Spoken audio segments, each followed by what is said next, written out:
قسمت کا لکھا ہوا ہر شخص کو ملتا ہے، یہ بات طے ہے۔ مجھے اور آپ کو وہی مل رہا ہے جو ہماری قسمت میں لکھا ہے، اس سے ایک حبہ بھی، ایک دانہ بھی کم نہیں ملے گا اور ایک زیادہ نہیں ملے گا۔ صحیح حدیث ہے، بخاری کی دیگر کتب احادیث میں موجود ہے، جب بچہ شکم مادر میں 120 دن کا ہوتا ہے تو 4 ماہ کا جب بچہ شکم مادر میں ہوتا ہے تو اس کی روح پھونکی جاتی ہے، تو فرشتہ آ کے اس کی عمر بھی لکھ جاتا ہے، اس کا شقی و سعید ہونا بھی لکھ جاتا ہے اور اس کا رزق بھی لکھ جاتا ہے۔ تو رزق جو لکھا گیا وہ ہمیں ملے گا، اور جب جب ملنا ہے تب تب ملے گا۔ جو لکھا گیا ہے وہ بہر صورت ہمیں حاصل ہوگا۔ اب وہ جو ہماری قسمت کا رزق ہے اس کے حصول کا ذریعہ کیا ہے؟ بذریعہ حلال ملتا ہے یا اس کے ذرائع حصول کے وہ حرام ہیں؟ تو یہ اللہ کے ذکر کو چھوڑنے کی سزا یہ ہے کہ ملا وہی جو قسمت کا تھا، لیکن دولت عثمان نہ ملی، دولت قارون ملی۔ لکھا جو تھا، مقسوم تھا، ملا وہی، ایک دانہ بھی زیادہ نہیں ملا اور ایک دانہ بھی کم نہیں ملا، لیکن اس کی سزا کاٹنی پڑے گی، اس لیے کہ حصول کے ذرائع حرام تھے۔ تو حضرت اکرمہ رضی اللہ تعالیٰ عنہ فرماتے ہیں کسبن حرامن، تو معیشت تنگ کیسے ہوتی ہے؟ بندہ کہتا ہے کہ یہ تو بڑا کما رہا ہے لیکن کما بذریعہ حرام رہا ہے۔ اللہ اکبر۔ بعض اوقات کچھ لوگ محنت کر کے بھی حرام کماتے ہیں۔ ہم نے دیکھا کہ اس گرمی میں جو لوگ مزدوری کرتے ہیں اور بالخصوص لوہے کی بھٹی پہ جو کام کرنے والے ہیں، کتنا سخت کام ہے، لیکن وہاں بھی جو ہے وہ چاہے 15-20 منٹ جو ہے وہ خیانت کر کے اپنے اس رزق کو حرام بنا لیں اور ناجائز کر لیں، اتنی مشقت کے باوجود بھی کیتی کتری پئی خو محمد پھر سکہ بنے زردہ۔ تو ایک سودا ایسے بھی بک جاتا اگر 2 منٹ گاہک کو دیتا، لیکن جھوٹی قسم کھا لی اور وہ لے کے چلا گیا، سودا تو بک گیا لیکن ذریعہ اس کا حرام ہو گیا۔ یہ ذرا دیکھیے، جھوٹی قسم کھانے والے کو اللہ نظر رحمت سے بھی نہیں دیکھے، اتنی بڑی سزا ہے اس کی، اور نہ بکتا کوئی اور آ کے لے جاتا۔ جو قسمت میں لکھا ہے وہ تو آپ کا ہر صورت میں ہوگا، لیکن کچھ لوگوں کو اللہ کے ذکر کو چھوڑنے کا نتیجہ یہ ملتا ہے کہ پھر وہ ان کے ذرائع آمدنی جو ہوتے ہیں، محنت کے باوجود بھی کسب حرام ہو جاتا ہے کسی نہ کسی وجہ سے۔ کئی لوگ دودھ اکٹھا کرتے رہتے ہیں، آخر میں ایک قطرہ پیشاب کا ڈال دیتے ہیں۔ سادہ مثال آپ کے سامنے رکھوں، کتنی محنت سے وہ کیا تھا، تو اپنی ساری محنت کو ضائع کر دیتے اور حرام کا ٹانکا لگا دیتے، ایک قطرے سے وہ سارا ضائع کر بیٹھتے۔ تو یہ اللہ کے ذکر سے منہ موڑنے کا نتیجہ ہے۔ جب تمہارے دل اللہ کی یاد سے خالی ہو جائیں گے، تمہاری زندگیوں میں قرآن نہیں ہوگا، تمہاری زندگیوں کے اندر اسلام کے اجالے نہیں ہوں گے، تو پھر نتیجہ کیا ہوگا کہ معیشت دنک کیا ہے؟ کسبن حرامن۔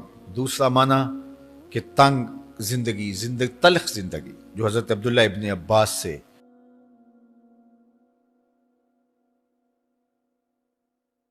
یہ امت خلیفہ بلا فصل، خلیفہ اول، امیر المومنین حضرت سیدنا ابو بکر صدیق رضی اللہ تعالیٰ عنہ کی مرہون منت ہے، ان کی احسان مند ہے۔ اقبال نے کہا تھا امن الناس بر مولائے ما، کلیم اول سینائے ما، ہستی او کشت ملت راچوں ابر، ثانی اسنین و غار و بدر و قبر۔ کہتے ہیں کہ وہ شخص جس نے ہمارے آقا و مولا پہ سب سے زیادہ احسانات کیے، اور میرے آقا کریم نے ارشاد فرمایا میرے اوپر جس نے بھی کوئی نیکی کی میں اس کا بدلہ چکا دیا دنیا پر ہی، لیکن ایک ابو بکر ایسے ہیں جن کی نیکیوں کا بدلہ قیامت کے دن رب ہی چکائے گا۔ یہ حضور علیہ السلام نے ارشاد فرمایا، اور پھر میں ما نفعنی مال احد قط، ما نفعنی مال ابی بکر، مجھے کسی کے مال نے اتنا نفع نہیں دیا جتنا ابو بکر کے مال نے نفع دیا۔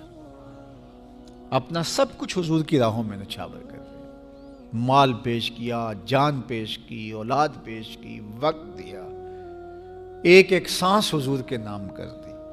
کہتے ہیں حضور علیہ السلام کا سایہ نہیں تھا، لیکن ابو بکر رضی اللہ تعالیٰ عنہ سایہ بن کے حضور کے ساتھ رہے، سائے کی طرح حضور کے ساتھ رہے، بدر کے ساتھی، حضر کے ساتھی، سفر کے ساتھی، غار کے ساتھی، حد ہو گئی مزار کے ساتھی۔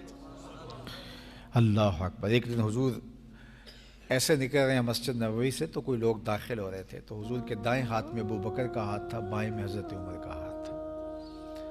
تو حضور ایسے دونوں کے ہاتھ پکڑ کے باہر نکل رہے تھے، تو کسی کو اندر آتے دیکھا تو اس کو دیکھ کر کے کہا، قیامت کے دن ہم قبروں سے یوں ہی اٹھائے جائیں گے، میرے دائیں ہاتھ میں ابو بکر کا ہاتھ ہوگا، بائیں ہاتھ میں عمر کا ہاتھ ہوگا۔ اللہ اکبر۔ سیدہ کہول اہل الجنہ، جنت کے بوڑھوں کا سردار کہا، ابو بکر فی الجنہ، جنت کی بشارت دی۔ عشرہ مبشرہ میں سے پہلا نام حضرت ابو بکر رضی اللہ تعالیٰ عنہ کا ہے۔ فرمایا میرے دو وزیر آسمان پہ ہیں، دو وزیر زمین پہ ہیں۔ آسمان پہ میرے دو وزیروں کا نام جبرائیل و میکائیل ہے، اور زمین پہ اوپر میرے دو جو وزیر ہیں، ایک کا نام ابو بکر ہے، ایک کا نام عمر ہے۔ تو کیا شان ہے حضرت ابو بکر صدیق رضی اللہ تعالیٰ۔ ہر نبی کا صحابی عظمتوں کے معراج پہ ہے، لیکن جو شان حضور کے اس جاں نثار کو دی گئی ہے، اللہ اکبر۔ قرآن نے بھی کہا نا، وَثَانِيَ اثْنَيْنِ إِذْ هُمَا فِي الْغَارِ۔ اللہ اکبر۔ دو میں سے دوسرا، اللہ اکبر، جب وہ غار میں تھے، دو میں سے دوسرا، اس لفظ کی خوبصورتی ملاحظہ کیجئے، دو میں سے دوسرا۔ حضرت عمر کہا کرتے تھے، حضرت صدیق اکبر کا ذکر کرتے ساتھ رو پڑتے اور کہتے کہ ابو بکر میری ساری زندگی کی نیکیاں لے لیں، وہ غار والی ایک نیکی مجھے دے دیں۔ ساری نیکیاں زندگی کی ابو بکر لے لیں، ایک نیکی غار والی مجھے دے دیں۔ تو ان کی ساری نیکیاں ایک طرف اور ابو بکر کی ایک نیکی ایک طرف۔ اور حضرت عمر کہا کرتے تھے، کاش میں ابو بکر کے سینے کا بال ہی ہوتا۔ کوئی کم شان ہے؟ یہ حضرت عمر کہہ رہے ہیں، یہ عمر جس کے بارے میں میرے حضور علیہ السلام نے فرمایا کہ میرے بعد اگر نبوت کا دروازہ بند نہ ہوا ہوتا، میرے بعد اگر کسی نے نبی ہونا ہوتا تو وہ عمر ہوتا۔ اتنی شانوں کے مالک۔ ان الشیطان یفر من ظل عمر، شیطان عمر کے سائے کو دیکھ کے بھاگ جاتا ہے۔ وہ عمر کہہ رہے ہیں، کاش میں ابو بکر کے سینے پر لگا ہوا بال ہی ہوتا۔ یہ شان ہے، یہ عظمت ہے۔ سارے حضور کے صحابی عظمتوں کے معراج پر، لیکن ان کی شان ہی وکری ہے۔ کسی پنجاب شاعر نے کہا کہ سارے یار نبی دے سونے، نہیں کوئی اینا یاراں ورگا، نہ کوئی ہویا نہ کوئی ہوسی، اینا جان نثاراں ورگا، نہ اس دھرتی پیدا کیتا، اینا یاراں ورگا، اعظم شان صدیق کی دساں اکو یار ہزاراں ورگا۔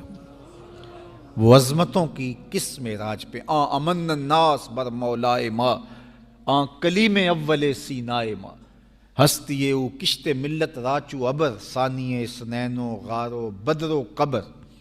بدر کے بھی ساتھی، قبر کے بھی ساتھی، مزار کے بھی ساتھی، غار کے بھی ساتھی، اور اسلام کی کھیتی کے لیے ابر بہار کی طرح برسے اور سیراب کر گئے، اور اس امت کے لیے انہوں نے جو کام کیا وہ انہی کا مقصوم